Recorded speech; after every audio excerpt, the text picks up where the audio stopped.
Hey everyone, thanks for Learn to Play Games. My name is Lance, and in today's video I'm going to teach you how to play Everdell Farshore. This is a brand new game from Starling Games.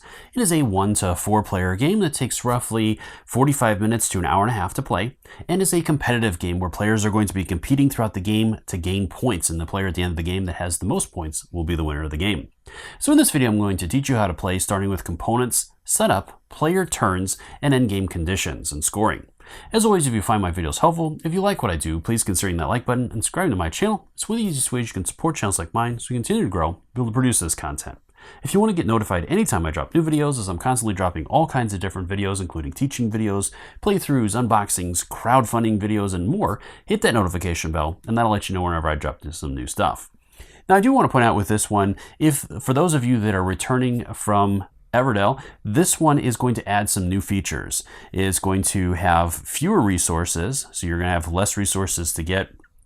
There are going to be more locations that you can go to in your own city, the red locations, and those locations are not shared anymore as opposed to Everdell with the open sign. These are strictly for you, but there will be more of them potentially that you have an opportunity to get. So they are going to be a little bit more of a common occurrence in the game.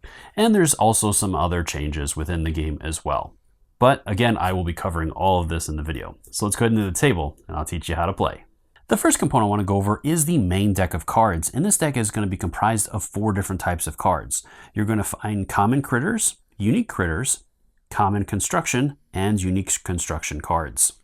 From there, I want to break down all the different icons you're going to find on each card.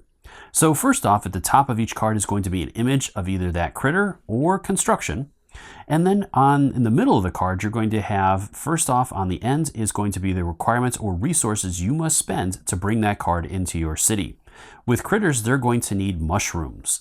And with constructions, they're going to need a combination of driftwood, seaweed, and sea stones. For example, at the post office, I need 1 of each to be able to bring this into my city. With the galleon, I need 4 driftwood and 3 seaweed, but no sea stones.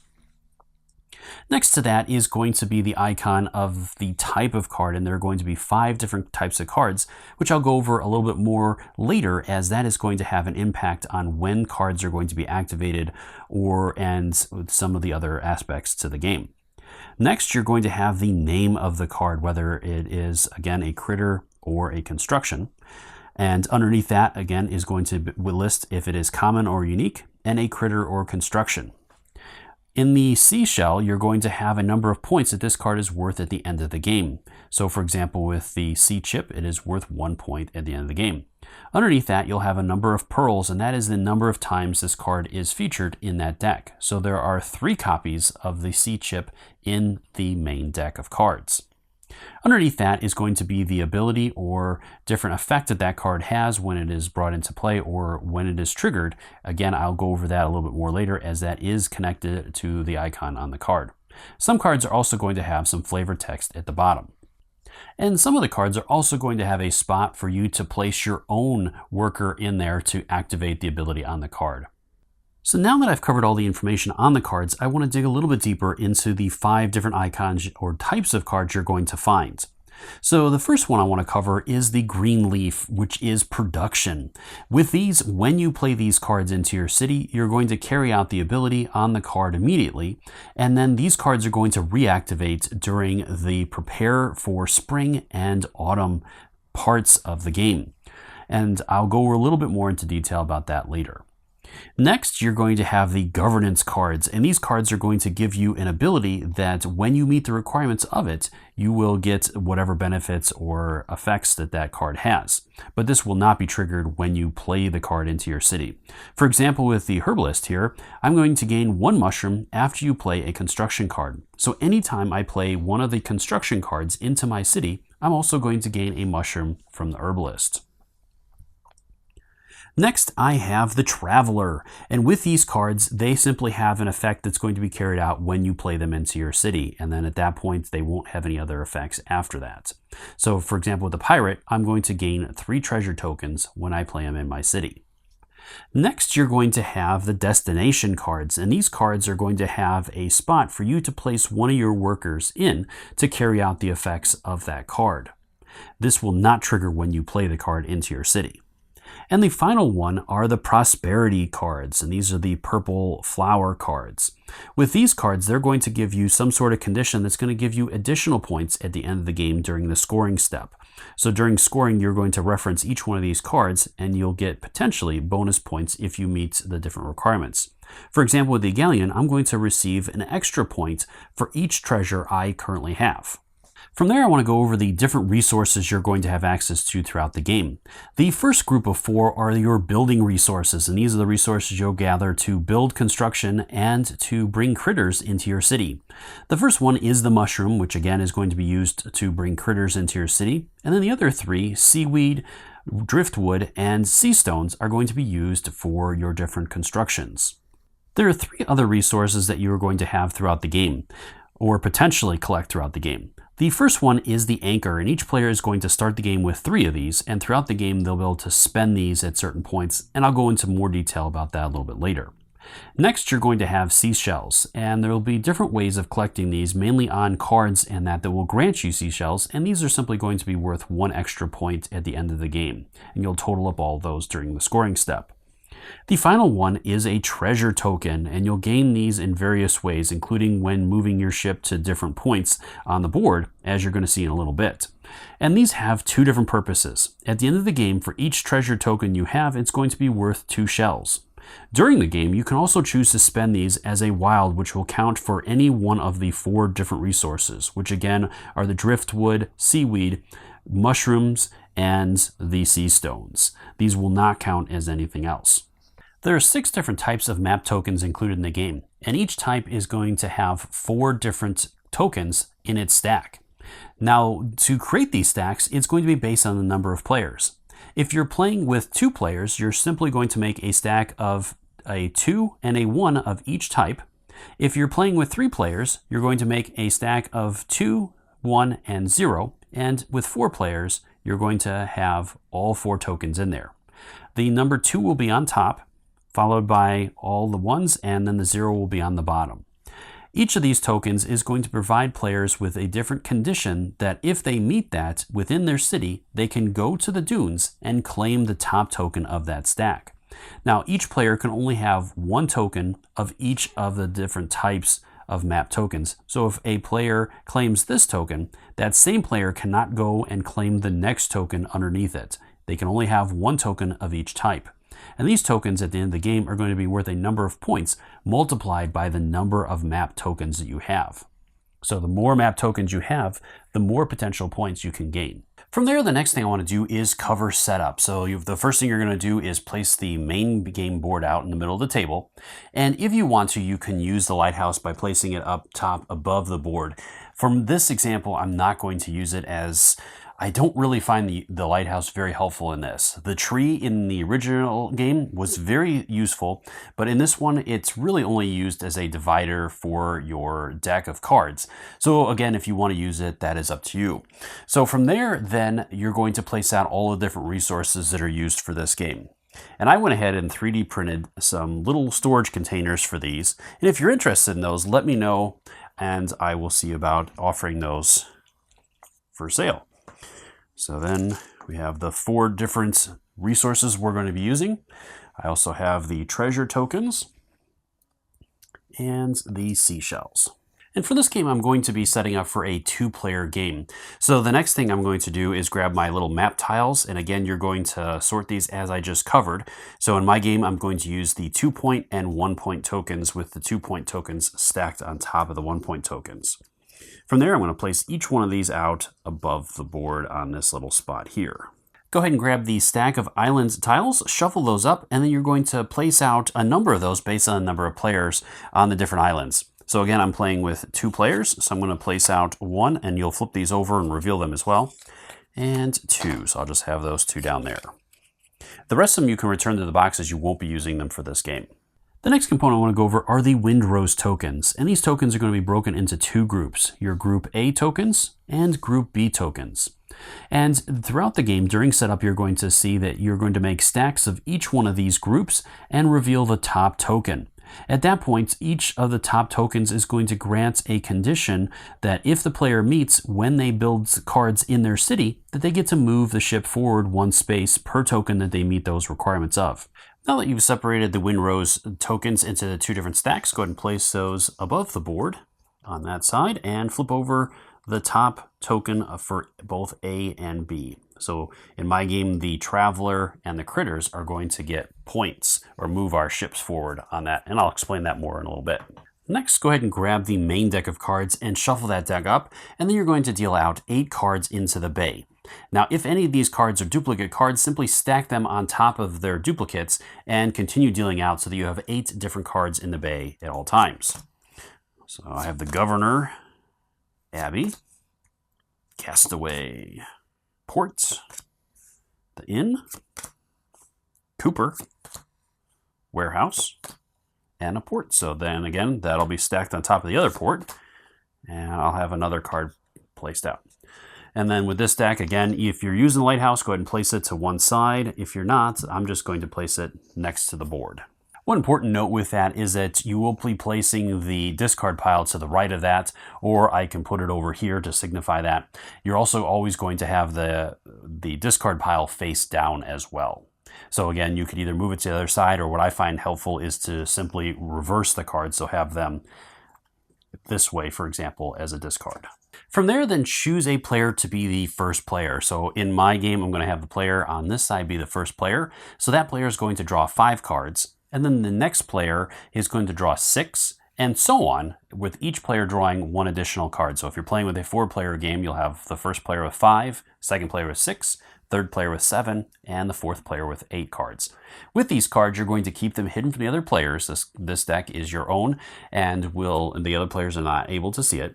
And also, if this initial deck of cards that you draw is not to your liking, you can discard the deck and redraw 1 time. So with the starting player, he's going to have 5 cards, and the other player will have 6. And I'm just going to keep those hands. From there, then each player is going to choose the critter that will represent them. So my one player over here is going to be lobsters. So I'm going to place 1 lobster above here. And this is not in the rule book, but I find this helpful. As the end of each season, you're going to gain a new critter for yourself. So I find it just easier to have them up here, but you can just simply place them off to the side somewhere, wherever is easiest for you, or you can do that. You're also going to place 1 ship out for each player, and it'll match that player's color. You're also going to place 1 of their meeples in the ship as well, and that'll be in the starting position up here. And then the ships are going to move around the board. Each player is also going to receive 3 anchor tokens to start the game with. From there, you're ready to begin the game with the starting player. Farshore is played over 4 seasons, starting in winter and progressing through spring, summer, and autumn. Once all the players have completed autumn, then you'll move into a special scoring step where all the players are going to score all their points, and the player that has the most points will be the winner of the game. Throughout the game, the players are going to take turns, starting with the first player and proceeding clockwise around the board. During each player's turn, that player is going to perform or must perform 1 action from a selection of 3 different possible actions. These are to place a worker, play a card, or prepare for season. And I'm going to take you through each one of these in more detail as we get into it. Now, one other important note with this is that players are going to progress through the game at different speeds. You may have some players in winter where others are in spring or summer, and you will probably have players completing the game before other players. And that's all okay. You do not have to wait for other players to catch up to move on to the next season. You simply will be playing your own game and progressing through at your own speed. So again, other players might go at a slower pace, or simply are able to do more actions, which will extend their season a little bit longer than yours, which is okay. It's all down to points. So from here, let's go ahead and get into the game, and I'm going to go through each one of the different player options so that you know how they all work. During a player's turn, that player must perform an action, and there are 3 different options as an action a player can choose to perform. The first one I want to go over is placing a worker. In order to do this, the player must have a worker in their area that they can use to place. From there are 3 different types of placements a player can choose. The first one is a single webbed foot location, which there are 4 of them on the board, 1 for each of the main resources. There's also going to be between 0 to 4 islands on the board, and each one of these is a single webbed foot placement as well. What does that mean? So that means that that location can only have one worker placed on it. So let's go ahead and say, for example, that my player chose to place a worker here, gaining 2 seaweeds. Now, during another player's turn, that player cannot choose that same location as there is a worker there already. Same with the islands. Each island can only have one worker on it at one time. The next type of location that you're going to have is the multi-webbed foot locations, which there's going to be the docks, the dunes, and the lookout. Each of these locations can have any number of meeples placed on it, including multiple meeples of the same players. And each one of these is going to have different effects. With the docks, you're going to discard up to 3 cards from your hand, and you're going to gain a resource of your choice from the 4 main types of resources for each card you discarded, and you'll choose those based on that. Next is the dunes. When you go to the dunes, you can choose to claim one of the maps as long as you meet the requirements of it. For example, with the 4-leaf map, that one means that you have to have 4 different productions built in your city, or 4 different leaf cards. These can be both critters or constructions. And once you meet that, then you can place a worker there and claim that. The final one is the lookout. With this one, when you go here, you can discard any number of cards, including 0, and then draw up to your hand limit from either the deck or the bay. And with this one, you are going to only be able to draw up to your hand size of 8 cards. You're never allowed to draw beyond that. The final location will be in your city if you've built any red locations or critters.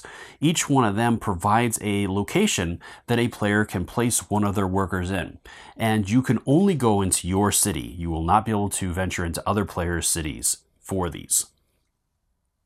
So let's go ahead and say, for example, that my player ended up having this abbey in his area. He can choose to place a worker in there, and with that one, it says that he can play a card from his hand for 3 fewer resources. So by placing a worker there, I can select a card from my hand and pay 3 less resources for it. And if it only costs 3 resources, I can play it for free, which is really nice.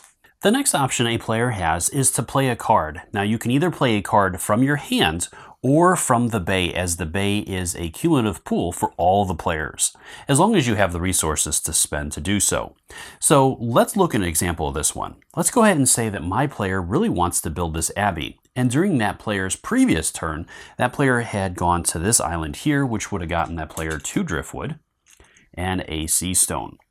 And the abbey costs 2 driftwood and a sea stone. So during this player's turn, now I can choose to play a card. So in order to do that, again, I'm going to spend those resources, so returning the 2 driftwood and sea stone, and then I'm going to select the abbey and place it in my city. Now, your city can have a maximum of 15 cards in it. Now, there are some cards that do not count for cards in your city, so those will not count against your total in there. And then you're going to resolve the effects of the card if those effects come into play at this point. Now, there's certain cards, such as the red cards, that will have no effect, or the purple cards will also have no effect. Those are going to give you points at the end of the game. So it just depends on the card you're using. And as you can see here on this reference card, that'll give you an idea of what to do. Now, once you've resolved the action, then you can place a new card in the bay if you use the card in the bay. And again, if it's a duplicate, you'll simply stack it on the cards and continue drawing until you have 8 cards in the bay. Now, as you can see here on this reference card or reference, there are a number of steps with this. And some of these steps are very important. So first off, you can only use a single card ability. So for example, with the Abbey, if my player had placed a worker on there, so say during that player's next turn, that's going to give him an ability. Now, if there was some other card, as there's tons of different combinations of cards that gave that player some other effect, he would not be able to use it. You can only use one card's ability at one time. Then from there, you're going to pay the resources that are required for the card, and then you're going to place the new card in your city. Again, you'll resolve any effects from that, and then you're going to go ahead and move your ship if you're able to. So with ships, the next thing to cover is a card that you build in your city. If it matches either one of the tokens, you'll get to move your ship one space forward on the track per token it meets. So for right now, I have my first token, or token A is critter, and token B is travel. So if I would have built a traveling critter, I would have gone up 2 points, moving my ship forward 2 spaces on the track. So for example, if somebody builds this castaway, that is both a critter and a traveler, so that would actually move it up 2 spaces. Now with the Abbey, it is a red location and it's a construction, so it will not meet either one of those requirements, so I will not get to move the ship forward. Another important point with the ships is that each time you land on a space that has a treasure chest, you'll get to take a treasure chest from the supply and add it to your area. And again, treasure chests can be used in 2 different ways. The first way is you can use it as a wild representing one of the 4 main resources of your choice that you need to spend it for whatever. It also is going to be worth 2 points at the end. So you may not want to spend those unless you really need to spend them for that resource, as they're going to be worth points at the end of the game, which can make or break the game. Another important thing is that the track has 60 points in it. If you ever reach the end of that track, that is the maximum number of points you'll be able to get for your ship. And these are calculated at the end of the game, so you don't need to take shell tokens every time you move up on the track. That is simply the number of points that you will get at the end of the game. So if your ship ends on 45, for example, you'll have 45 points to add to your score at the end of the game. Before moving on, I do also want to cover anchor tokens. Now each player is going to start the game with 3 anchor tokens. And with critters, you can either pay their cost in mushrooms, or you can use one of your anchor tokens on a city or a construction in your city that matches the same color as the critter you wish to build. And this can be a critter either in your hands or in the bay. For example, with Cooper here, he was in the bay and he costs 3 mushrooms. But since I just built this abbey, during a later turn, I can choose to spend one of my anchors, placing it on the abbey to gain this critter for free and add it to my city. Now, a couple of important notes with this. Again, the critter must match the same color. So this is a red critter and the abbey is a red location. So I'm good there. And once a location has an anchor on it, you cannot place an anchor on there again. So each location or each construction can only have 1 anchor token on it. And a couple other important notes with this. Each player is only going to ever have 3 anchor tokens. There are no way to gain additional anchor tokens. And if a construction is removed from your city that has an anchor token on it, you do not get that anchor token back. You only ever have 3 anchor tokens to use throughout the game, so choose wisely when to use them. So going back into my example here, I went ahead and placed the anchor token, and now I'm going to place Cooper in my city. And again, when placing a critter, if it matches either one of the Wind Rose tokens, you get to move your ship forward as well and trigger any effects on that critter. Again, with this critter being a red critter, it does not grant any effects when it is built, so I won't have to handle anything else there. And it is a critter, so I would be able to move my ship forward 1 space on the track, meeting that requirement. The one other important thing I want to cover when building different construction and critters into your city is that there are certain limitations. You can have any number of common constructions or common critters, but you're only allowed to have 1 unique construction of each type. So I can only have 1 of the customs offices in my city. Likewise, same thing with critters. I can only have 1 lighthouse keeper in my city. Even though there's 3 in the deck, I am only allowed 1 of them in my city. But for example, with the common critters, the diver, I could have multiples of those in my city if I choose to. I went ahead and advanced the game a little bit more to show you the final type of action a player can perform, which is preparing for season. A player must perform this if the player has used all of that player's meeples and the player either cannot or chooses not to play any additional cards. At that point, then that player must prepare for season. And this is only done by that player. So all players do not have to perform this. So let's go ahead and look at an example of this. With the white player, that player has used the 2 meeples that that player has right now and does not want to play any more cards into their city. So that player is going to go ahead and prepare for the season. So with this being winter, that player is going to move into spring. And this is going to tell us what we need to do. So with that, that player is going to gain a new meeple. That player is also going to gather the other meeples from the board. and the player is going to get to access or activate all of that player's green locations in their city, both locations and critters. So right now all he has is the tumbler, which is going to grant him 1 sea stone. So he'll get to gain 1 additional sea stone token and place it in his area. Now from there, then that player's turn is over and it'll pass to the next player. Again, that player can continue taking actions in winter as long as that player has actions to perform. And then when the last player advances and prepares for that season, there's 1 additional step with that player discarding both of the top tokens, flipping them over and placing them underneath the other tokens, and revealing new tokens to show the new windrose things.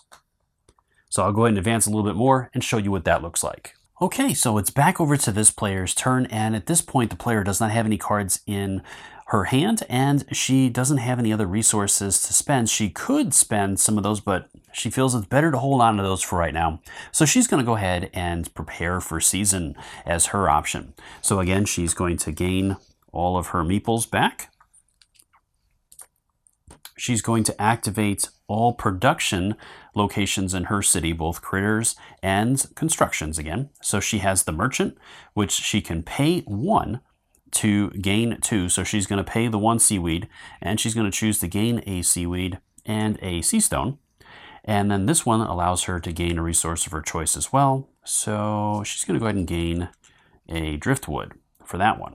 So those are the 2 greens that she has. And from there, then she is the last player to prepare for season. So now she's going to go ahead and flip these over and reveal two new things. So now it's going to be unique for A, and it's going to be the blue for B. So she built the port just a little too soon. Otherwise, she would have really gotten a couple of good points for that one on her ship. But her ship is moving along pretty well. And that is going to end her turn, and it'll move back over to the other player to take that player's turn. From there, I do want to cover the other 2 seasons real quick. So when moving into summer, each player is going to get to take 2 cards from the bay, and then you'll refill those afterwards. And then again, the last player again is going to reveal 2 new tokens for the Windrose, and that player is also going to flip over 2 islands representing the high tide effect. So in a 2-player game, both of these islands will be flipped over. In a 3-player game, the player will choose 2 out of the 3 islands. And again, in a 4-player game, the player will choose 2 out of the 4 islands to flip over. When moving into autumn, you'll get to draw 2 cards of your choice, either from the bay or the deck, or a combination of the 2. And you'll get to activate all your green production locations again in your city, both again critters and constructions. And then again, you're going to handle the Windrose effect. And again, this is the last player to move into each one of these seasons. Now, once both players have completed the autumn, and then it is going to move into a special scoring step, which I'll be covering. And of course, with both of these, you're also going to gain an additional worker meeple for that. So during autumn, you'll actually have 5 worker meeples to be able to place out. All right, so now that I've gone through the 3 different types of actions a player can perform during their turn, let's put this all together and take you through a couple of example turns to give you a better idea how this plays. So again, starting with the first player, each player is going to take a turn. So during the first player's turn, that player again is going to choose to gain resources. He's going to place his meeple on the island location and gain a sea stone and 2 of the driftwoods. From there, it'll pass to the next player. So with my player over here, I'm going to go ahead and go to the docks. And this one lets me discard up to 3 cards to gain 1 resource of my choice for each card discarded. So I'm going to go ahead and choose these 3 cards to discard to the discard pile. And then for the resources, I'm simply going to gain 3 of the mushrooms. Okay. And that is the end of my turn. So again, it's going to move back over to the first player. That player is going to go ahead, and I think I will spend those resources to gain that abbey. So that will go into my location. This is going to refill. and I don't get any benefits from that, and the Abbey does not meet the requirements. Let me go ahead and kick these back real quick so that we have the original ones on there.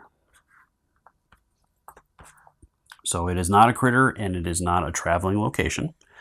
So from there, moving back over to the next player, that player, she is going to go ahead and play the pirate. So the pirate is going to cost 3 mushrooms.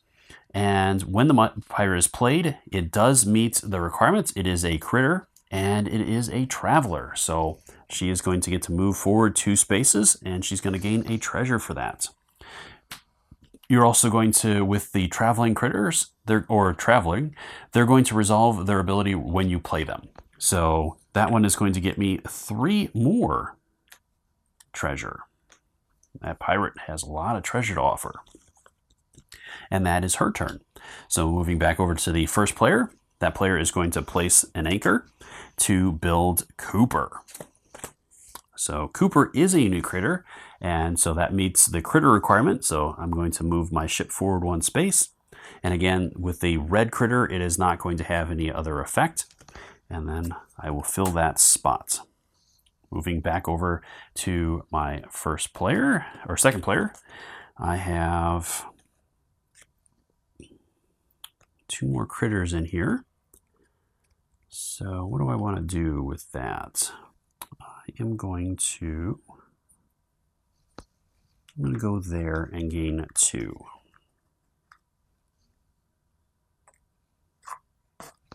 Yep, 2 mushrooms. All right, back over to the first player to go. That player, I think I want to build the tumbler location. So I'm going to place my critter in the Abbey, which it says that I can play a card from my hand for 3 fewer resources. This location requires 3, so I'm able to build that location. And when building it, I'm going to gain a sea stone for that. Back over to player 2. She is going to go ahead and play, she's going to go ahead and play the scavenger. So this one's going to cost me 2 mushrooms. I'll be placed in my city.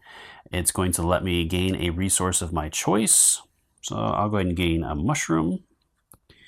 And with that one, it will advance because it is a critter. It's going to advance me 1 on that track.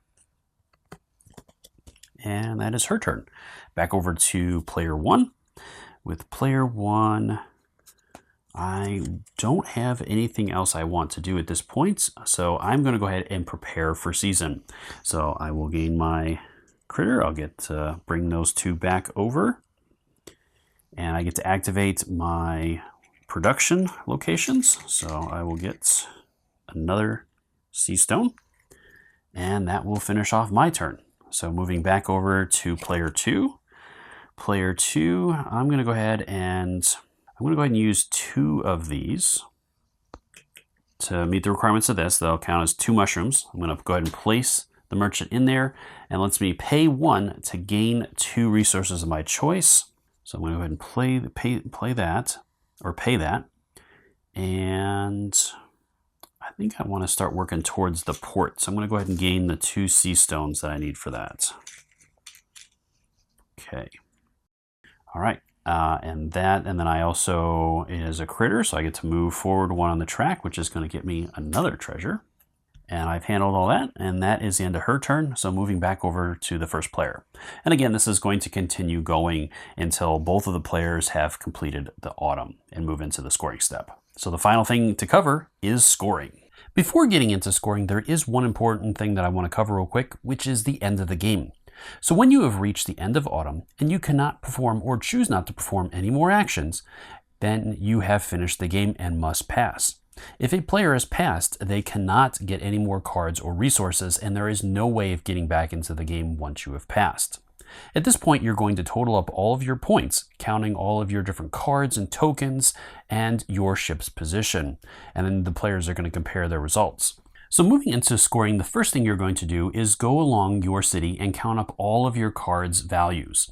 So in my city, I have 2, 4, 6, 7, 8, 9, 10, 14, 18, 20, 23, 25, and 26. From there, then you're going to go back through your city and check any locations that give you points at the end of the game, any of the purple locations or prosperity. So with the manor here, I get 2 extra points for each common critter in your city. So I'm going to go through and check and see for common critters. So there's 1, so that's 28,